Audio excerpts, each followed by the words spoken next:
Missions and the Simmons and Fletcher Local Missions Podcast. My name is Paul Cannon. I'm the host. I'm also the managing partner over at Simmons and Fletcher. And I am here with a special guest, Quincy Collins, with an organization called Families Helping Families. And I'm really excited to have an opportunity to talk to him because I've done a little talking with him about what his organization does and how it balloons. And I think it's very inspirational.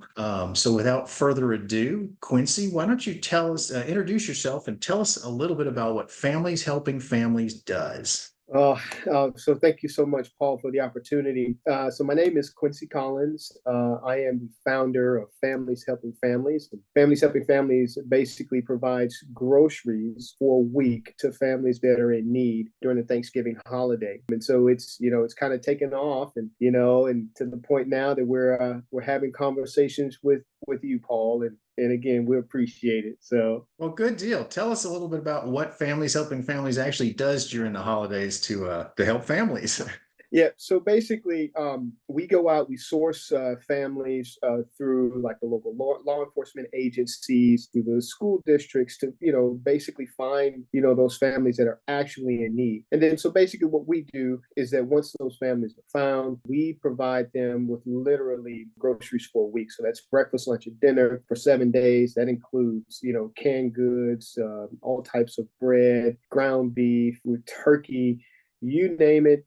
We try our best to, strategically provide enough food for at least a family around 4 or 5, maybe 6, and just kind of spread, the groceries as far as we can during the holiday season, and that also includes Thanksgiving, a meal for Thanksgiving. So, we try our best to make sure that they have enough to eat during that time. Oh, that's awesome. And approximately how many families are you guys serving right now with this? So this year, our goal is to provide 3,000 families with groceries for a week. But we our minimum would be 1,500 families. That's our minimum that we normally set.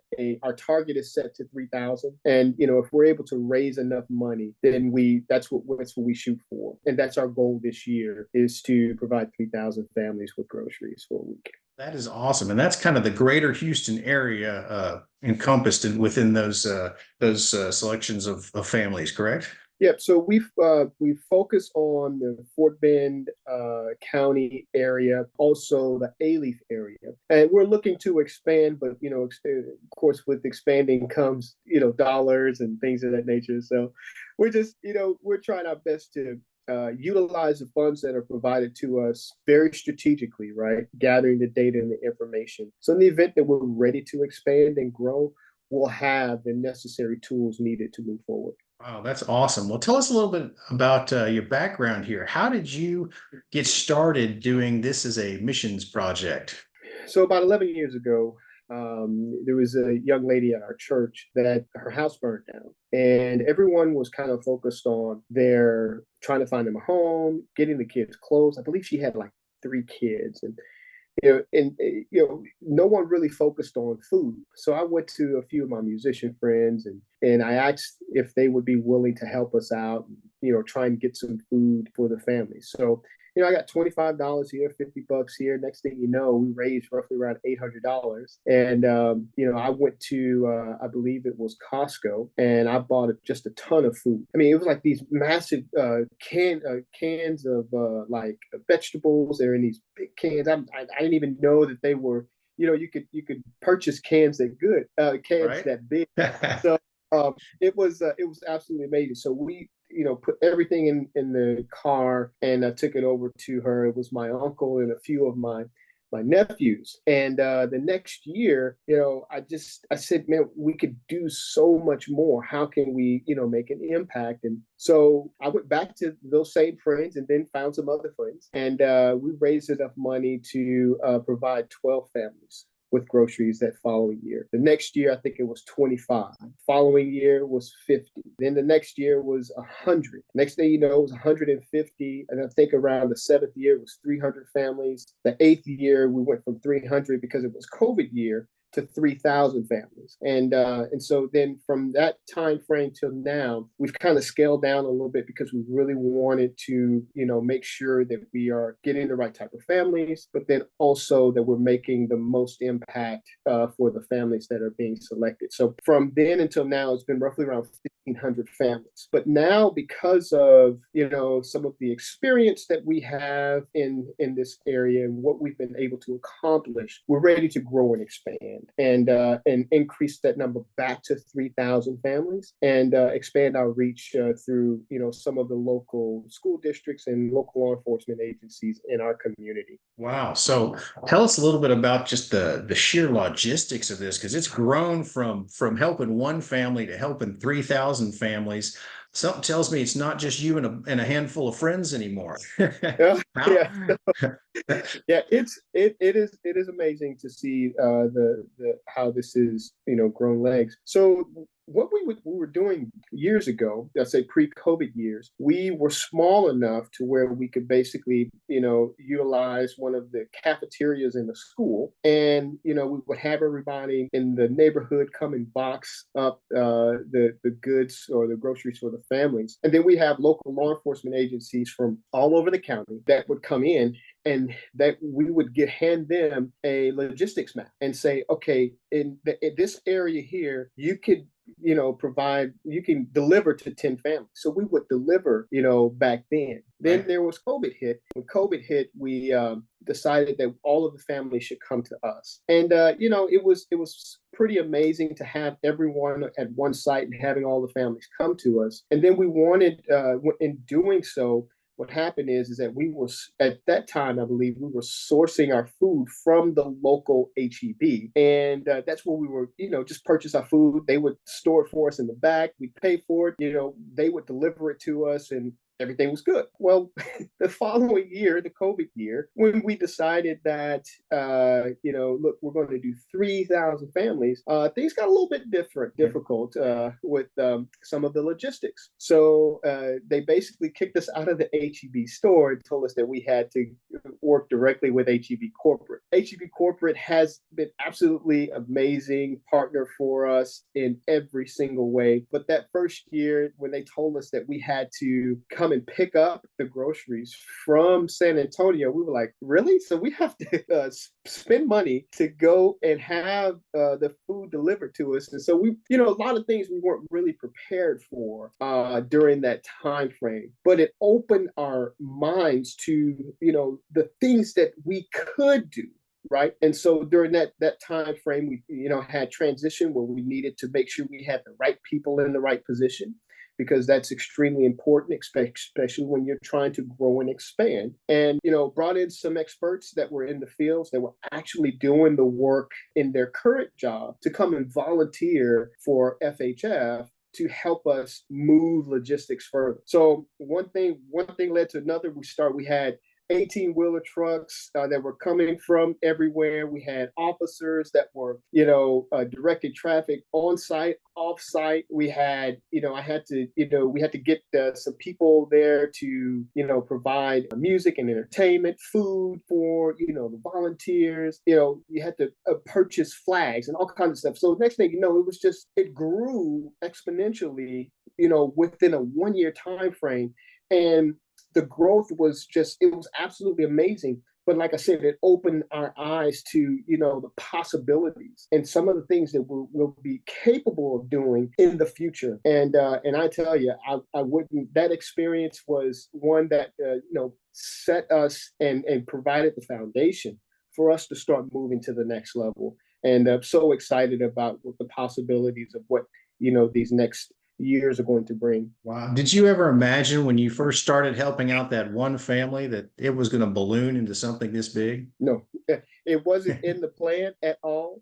I'll tell you that, just to be upfront and honest, I had no idea that it would start with one family, right? And one of the things that we've really tried our best to focus on for the families is to make sure that the food that we're selecting, it's just not, hey, I'm giving you whatever is donated or, whatever we can. We strategically mapped out meals for the families and said, okay, if we give them a 5-pound ground beef, what else could they utilize that for? So then you not only have spaghetti and with meatballs, you also could get hamburger helper, right? But then also you may be able to expand that into hamburgers. So we had hamburger buns. So if you add hamburger buns, then that means you have to have ketchup and mustard. So it's just like, building those meals for the families and thinking, going into my own pantry and the rest of the team, going into our pantries and saying, all right, here's what our pantry looks like. What if I were in this situation?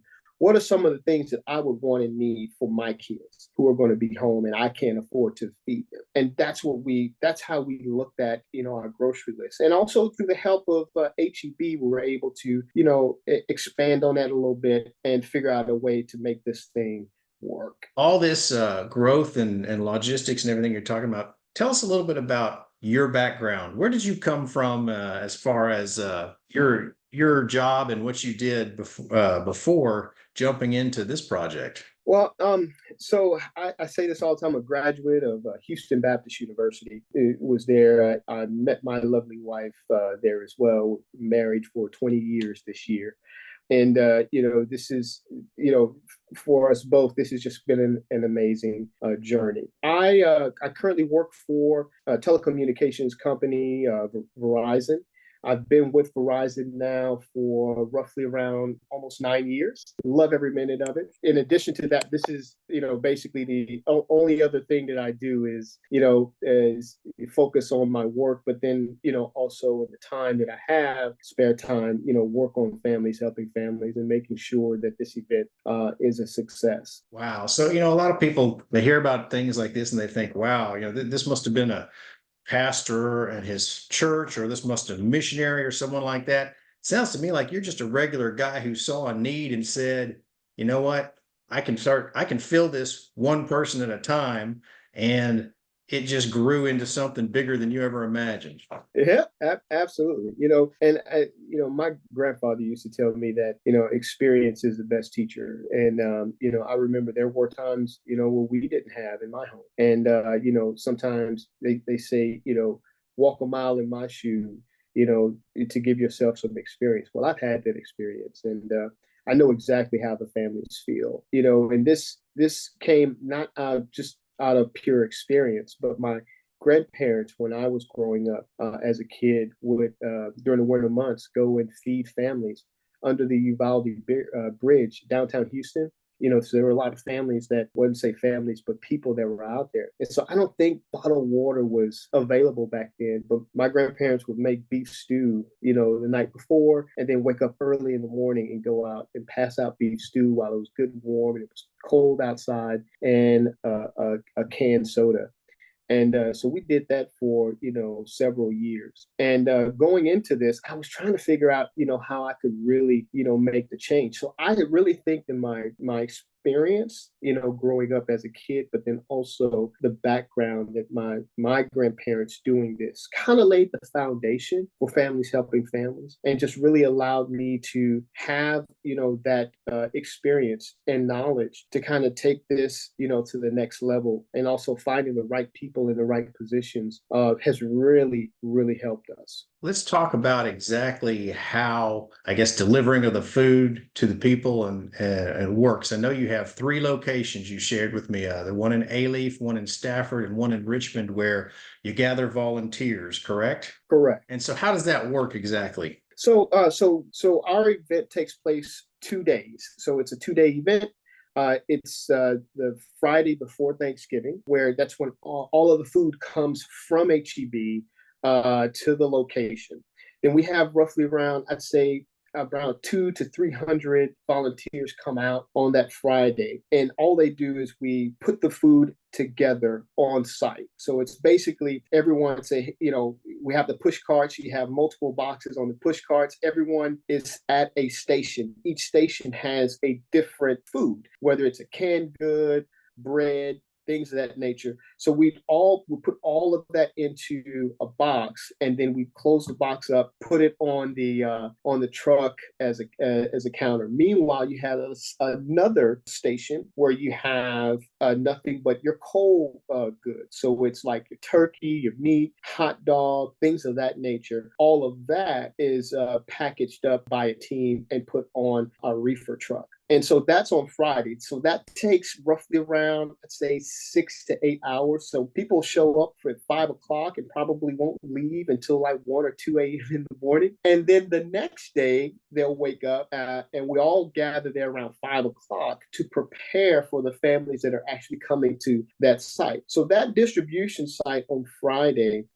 is kind of like our hub, right? It's where everything is built. All of the boxes are built, and then we distribute to the other two locations. So this year, our goal is to have the Fort Bend County Sheriff's Office, Gus George Training Center will be one of our sites. Then we have the Stafford, the Stafford Municipal School District football stadium parking lot as a location. Then we have the A-Leaf track and field parking lot as a location as well. So those are going to be our three sites. But it's kind of like, when you think of it, you start at one location, get things going, and everything is ready to be distributed to our second site. And then as we're doing things at the second site, we start moving things to our third location as well. So I'd say it's a pretty good, well-oiled machine. And like I said, we're just trying to perfect it and figure out ways to, grow and expand, because there is a need outside of just those 1,500 families that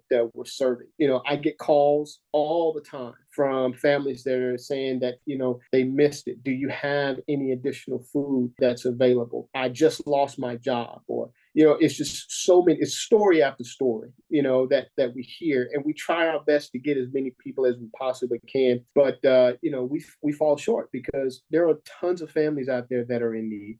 Well, so if somebody wants to be a part of this, let's say they want to volunteer, how do they get signed up to do something like that? So to sign up for our annual event, we normally open up registration around the last week of August or the first week of September, right? It gives people an opportunity to raise their hand and say, hey, I want to be a part of this. So that's when registration will open for our corporate organizations that want to be a part of it. That is depending on how many people you have, we'll create a volunteer slot specifically for you guys to, gather as a team, work together as a team, and just kind of show that unity and work, strategically in that way. And while we're on the subject of corporations, I saw on a website where people can go there, which is fhfhouston.org. Is that right? Or is it .com? Correct. Either or. It's or.com. Yeah, we decided to get both of them just in case. So all right, that works great. So if people want to visit fhfhouston.org or fhfhouston.com, they can go there and they can not only sign up there, but they can learn about sponsorship opportunities that individuals as well as corporations can participate in if they want to help actually buy the food, correct? Correct. We have something, in my team, we developed a plan and said, everybody wants to contribute. But, there's different ways to contribute. And as you can see, we each have something for the team or the individual family who wants to sponsor a family, all the way up to, a sponsorship for all of our turkeys. And that we try our best to do that. Why? Because there's an array of donations that come in from different areas, and we want to make sure that we capture them all. What we've seen in the past, Paul, and we didn't mention this, was that in the past, there have been families who were so grateful for what we've done for them during that time. They would return not as donors the following year, but as sponsors, because maybe they were down on their luck at, one point in time, but then saw what we were doing and ended up becoming sponsors. And sometimes we also have sponsors that become those that are in need. And so we just try our best to have an opportunity for everyone to be a part of something great, something special. One of the amazing things about our organization is that no one on the board or the team gets paid for anything. Every single dollar that is donated goes directly to the families and meeting their needs. And it's important because, we didn't start Families Helping Families for this to be, something where we, have to basically have, people on staff to get things done. And it's just, if you have the right people in the right position and they're on board and aligned with the vision that's been set for the organization, nothing but success can come from that. And I tell my team all the time how much I appreciate them and everything that they do for Families Helping Families. Wow, that is awesome. It sounds like this thing has really ballooned into something big, and it just keeps getting bigger, and it just keeps Yeah. serving more and more people. So it's obviously going in the right direction, and it's wonderful that you can reach that many people around the Houston area that are in need. Is there anything Yeah. else about the Families Helping Families that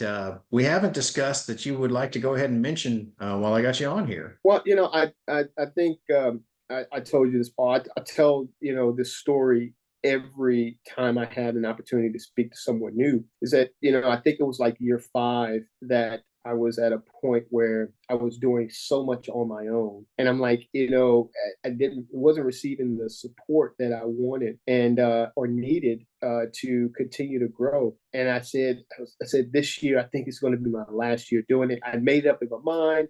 I'm like, it's too much stress, it's too much pressure. There were 2 families as we were delivering. There were about 2 families that that I met, and one of the ladies that we were delivering to, she lived in an abandoned apartment complex, and I think that it was her home. I think it was her apartment that was the only one that that was readily available. As we walk into our apartment, you see doors that are open on the other apartment complex apartments, and glass was broken out. We get to her house and knock on the door, and as soon as she opened the door, the kids came out and said, Granny, we have food. Mommy said somebody was bringing us food. And that touched my heart. And to the point that in front of the entire team, I just broke down because I couldn't understand that we live in America, and we have people that are that are hurting and hungry, all of this food around them, and they can't afford to purchase food. And then there was another lady. We walked in, it was a different situation. We walked in to provide food, and her home smelled amazing. And I told her, I said, wow, it seems like you really don't need the food that we're bringing in. But she said, she gave us a story. She told us that her story is that she was diagnosed with stage 4 cancer, and that she didn't know if this will be the last Thanksgiving. So she wanted this one to be absolutely the best and most memorable Thanksgiving. And it was like,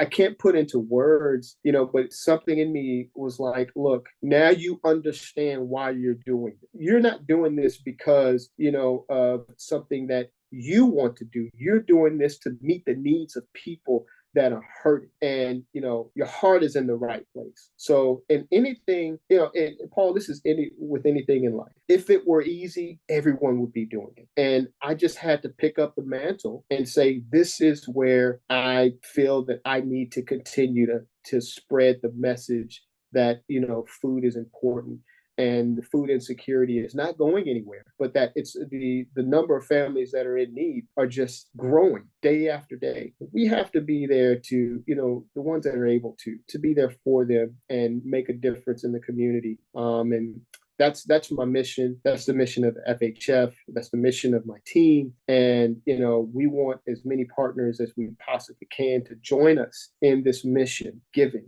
back to the community and providing food to families that are in need. Wow. Well, Quincy, it sounds like you have a real heart for missions work and just a heart for helping people in your community. And it's amazing to me how when you get involved in something like this, you go in thinking, how can we help? How can we bless? And then you find out that the blessing that comes back to you is tenfold, because you just get to experience these people and meet them at their point in life and really understand, that what you're doing is more than just providing a meal, it's providing hope. And that's awesome. Yes, sir. Yes, sir. It's quite amazing. You meet different people, and I mean from all different walks of life. We provide families with schedules. So when you're selected, you get a time frame. So if we're at one location and we're there from 8 to 12, you'll be selected to be in one of those 30-minute slots. And one lady, I think her slot was at 10 o'clock, and we were out there setting up, and she was there, and I don't think the first family was not supposed to show up until 8. She's there at 6:45, and we're like, it's like, well, ma'am, what time are you supposed to be here? She said, I think my slot is at 10 or 10:30 or something like that. And she goes, and I told her, so, well, ma'am, if you come at that time, you'll get your food. She says, well, I just didn't want the food to run out. And I had to explain to her. I was like, ma'am, every family gets the same amount of food. It's sorted in that way. So that's one of the other amazing things about the organization is that we make sure that every single family that's registered receives the same amount of food as a family that came at the earlier time slots. So absolutely amazing. You reminded me of something I wanted to ask you. Anytime you're scheduling that many people to be somewhere, there's always those no-shows that something comes up and they can't make it or whatnot. What happens to the food when families don't show up? So year after year, and I'm glad you asked that question, because we've been able to collect data over the years, and over time we've seen a reduction in families that register versus the families that come, roughly around 20% area. So 20% of the families sign up, they don't actually show up. And so when looking at that, we said we were polling like, well, why didn't you show up? And one of the main reasons was transportation. So that's why we now have 3 locations, right? So that way we're closer to the families that are actually in need. But to get to your point, in addition to that, sometimes we have additional food even after that. So we're going to do one or two things. One is that we'll have an overflow of additional families that will register, that will say, hey, come at this specific time at this location. If you still need food, wait in the line. We should have additional food available. And if we still have